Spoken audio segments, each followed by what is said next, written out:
look behind here, we actually fertilized this plot already. We drug in our starter fertilizer, and this will be a honey hole antler king mix. And on the back side there, you can see our corn there. And the biggest reason for that is to give them a little security once they get into the plot. With our Minnesota Outdoor Products stand here behind, going to be a great setup. So throughout this weekend, we'll talk about the process of our late season plots, how we go about it, where we decide to pick where to put those, and then also what we're doing with all of our trail cameras and kind of strategically placing them during the summer. Stay tuned, guys. This should be a great episode.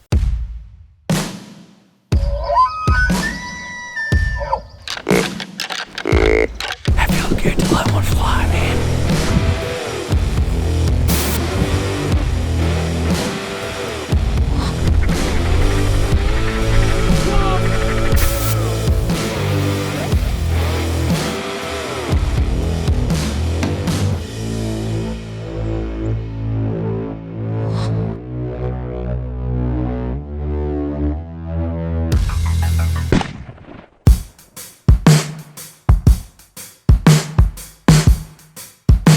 Okay guys, so for us, we run about 20-25 cameras right now. What we do to make it more efficient, spend less time in the woods, is we have a container of new SD cards that we know are clear, and then we come in, we take the old SD card out of our camera and we switch it out just so we can keep moving, make sure, check batteries, keep moving on to the next one to make sure that we're efficient in and out of the woods. So I just wanted to chat a little bit about clover plots. It's a great year-round food source. Well, we've already mowed this plot twice.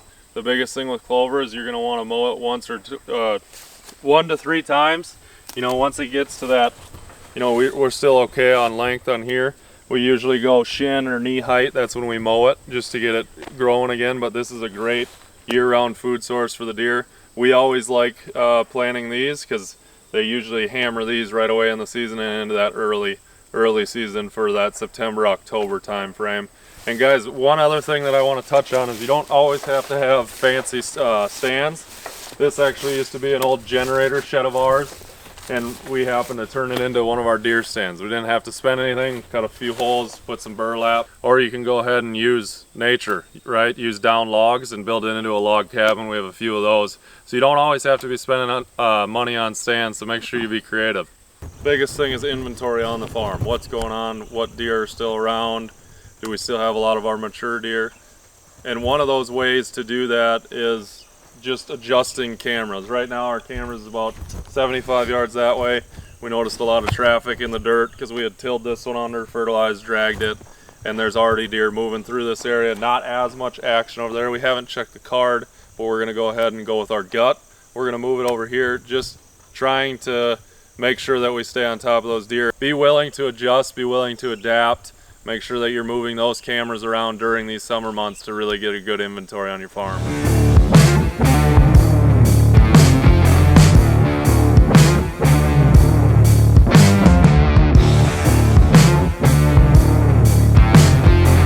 Finished checking cameras here, and then we're going to catch up with you back when we're going through all the SD cards and checking out inventory and what we got on camera. But I just wanted to touch on food plot size and what we base it off. Usually we try to go for, try to have a minimum size of a ½ an acre, right? And so think of an acre as a football field. That's how we always go off of it. And so this might be a little smaller than a ½ an acre. And the reason that we say that is because as this crop is coming up for those whitetail, they're gonna absolutely annihilate a food plot that's smaller than a ½ an acre. So, I mean, yeah, you can do those micro plots, and you could honestly do this one with a rake and, you know, just turning over that soil. You just got to make sure that you're going to plant the right things that are going to take. The biggest thing that we say for a small plot like this, we're able to drag this one, but if we were raking it in, is just that seed to soil contact. You want to make sure that you're having that and fertilize at the right rates. But we're going to change out cameras. We lost this one. I think this one's out of commission. So we're going to switch around some cameras and we'll catch up with you in a few minutes.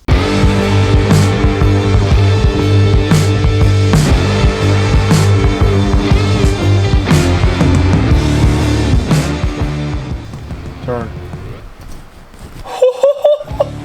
What's going on? There's a big deer on the computer!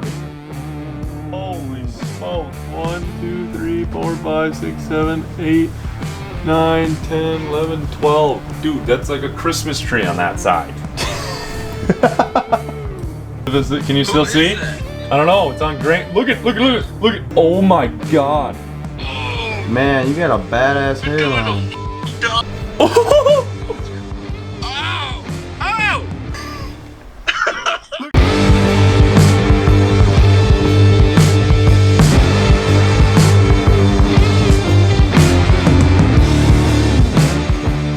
Alright, making a quick pit stop here at Lacrosse Archery over in Wisconsin. Follow along as we get set up on a new VXR Matthews bow. Oh yeah, make sure to put on your mask. They're done, right? I guess we're sort of limited. We have subalpine, BB2, and Big old green guy. green with subalpine limbs. Oh geez.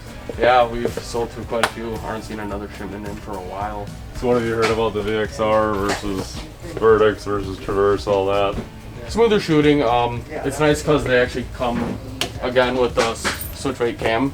Sure. So we just pop it off, pop it on, switch weight, switch drawing, all in one. Okay. So a lot smoother, a little bit longer rise around, so more stable. Yeah. Alright, well yeah, let's do that 31 and a half. Been set up in a bow For sure 60. You're a 30-inch try, you don't need nothing more than 60. yeah. You're gonna kill whatever you throw at it, so. Yeah, sure. Sounds good, yeah. He's gonna be swapping those limbs over. I'll get you some mods thrown in there and we'll start getting it set up. Okay. So, That sounds good. good deal. Thanks, man. 60. Gotta be going. April 70. I set it up at 62 pounds. It should Yeah. be. You have surgery too or not? Oh Chicks dig scars, bro. yeah. Got another one on my knee. Ugh. So I went from one to the other. Yeah, it's. Just aim right in the middle. Yeah, I'll give you some direction once you get back there. Snap, crackle, pop. Let her have it. Drawing foot's attached too long. Yeah. Yeah, I mean, you tell me. It's yeah. been 7 years since we've. Right on. So where we're at right now is that string is apexing on your cheek quite a bit. Yeah. It should be about a half inch further forward. Okay. So that way the string You guys is have at your those nose. buttons? Actually, change plan. Your left arm is pretty bent. Throw that all the way out. There you go. And now put your nose to the tip of the string. Aim, yep, aim a little bit higher. Okay.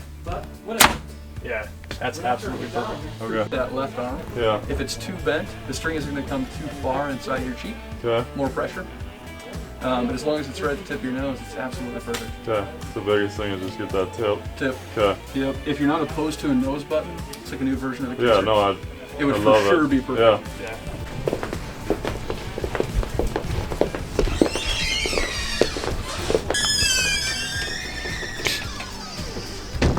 Okay, I'm going to. Alright.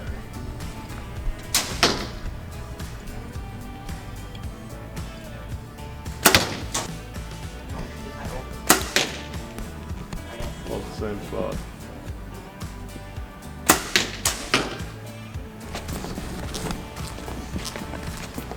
Not bad. No. Didn't take us too long to get in there. No. Did one of you guys shoot all these, or? No, all these had one thing in common.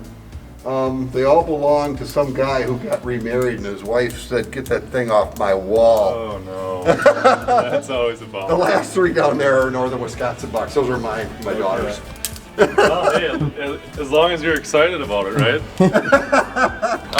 Anthony Schmidt here at Lacrosse Archery. We've had the store here since 2008. Matthews and Bowtech and Hoyt Dealer. We're an archery-only retailer, so it's pretty fun to work in the industry that only serves one specific purpose. So how And many that's years, everybody's passion. how many years have you been hunting yourself? Oh boy. Well, since it was legal, so we'll say I was 12. Yeah. Yeah, really. Yeah. So it's been quite a few years. Got into archery through traveling around the country shooting competitive archery, Okay. and then jumped into hunting when I was legal. So So is your favorite species whitetail, or what's your favorite thing to go antelope, without a doubt. after? Antelope? Yeah, it's just different. You know, whitetail are a ton of fun too, but hunting antelope out west, it's just different flavor. Yeah. It's fun for sure. Cool, Yeah. man. Well, Yeah. we appreciate your help today. And Yeah. Thanks for we'll, coming over, guys. Make Yeah. sure to push some more guys your way. Right on. Thank You you. got any social media platforms? Oh, all of them. Instagram, lacrosse.archery, and then Facebook, lacrosse archery. We are probably the most famous TikTok archery industry people of all time. Rooftop. No, we're killing it on TikTok, Awesome. actually. Yeah. Well, thanks again, dude. Thanks, guys. Yeah.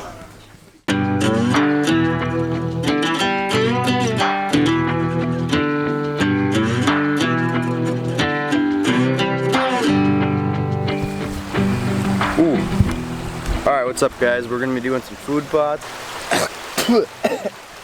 Mosquito. Yeah, make sure you just follow along, and if you have any questions, make sure you send us some questions. We're always willing to answer. Got a lot of, not personally me, but got a lot of brain cells going on here, mostly Jordan, Eric, and Red and Andrew, but yeah.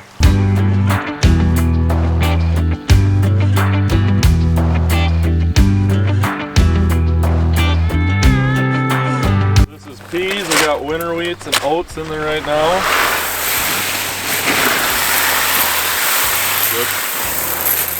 We got 20 pounds of sunflower. So these 4 seeds we're gonna broadcast on.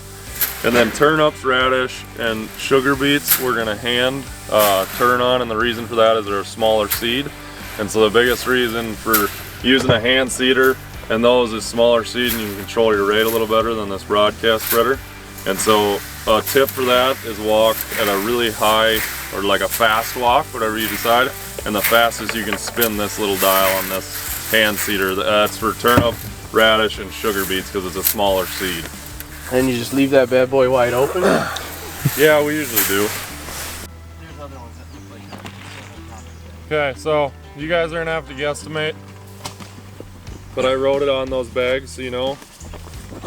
We got about 2 acres or so here, and so I don't know, you know, feel what you can get in one hand spreader.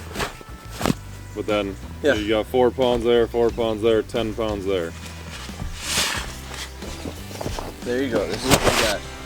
What's up, guys? We're in a tree stand right now that was actually left here from the previous owner of the property, and we're just kind of going over the layout of it where we saw that massive buck that we called Trick. He got everything going on, but we got the camera right there, and we're just kind of, I don't know, maybe gonna trim a few things and see where it goes and try to get all of our shooting lanes cleared out. But there's a lot of trails going on here, and there's a lot of different trails zigzagging around, so it seems a good spot where you could get one shot off or multiple shots. Did a little honey hole antler king mix. No, we'll just do one. Have red run it. What?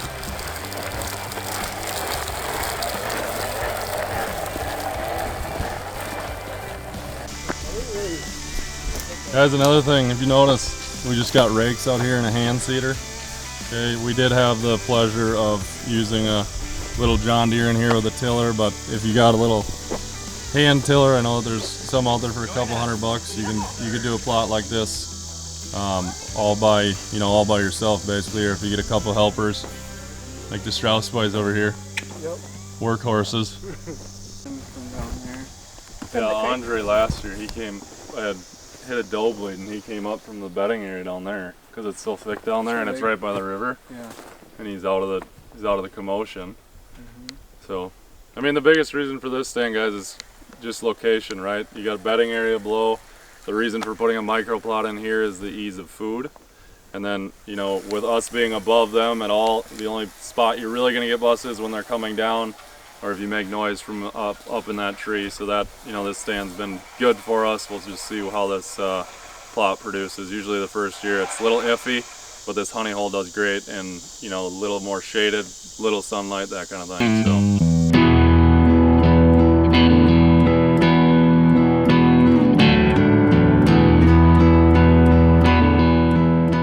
Access is everything, so here's that cornfield I was talking about, and you're just gonna walk through. It's literally, Grotto made an awesome trail, so it's a straight shot in. Last year previously we had a walkthrough.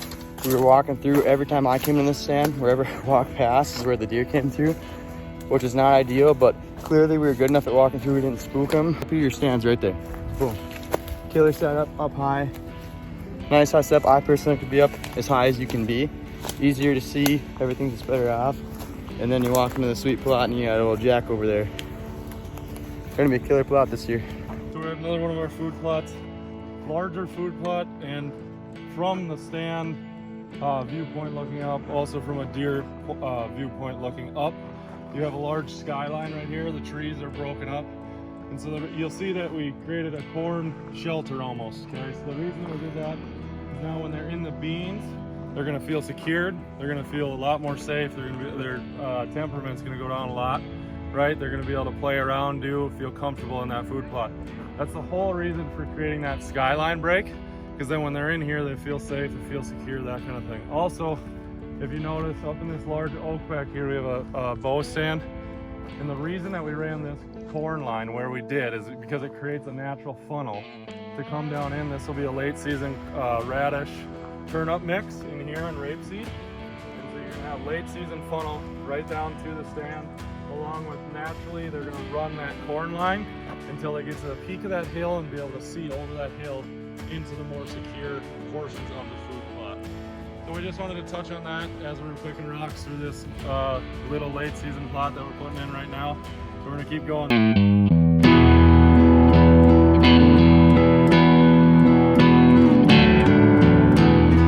Hey guys, thanks for tuning in to this week's episode of RBO TV.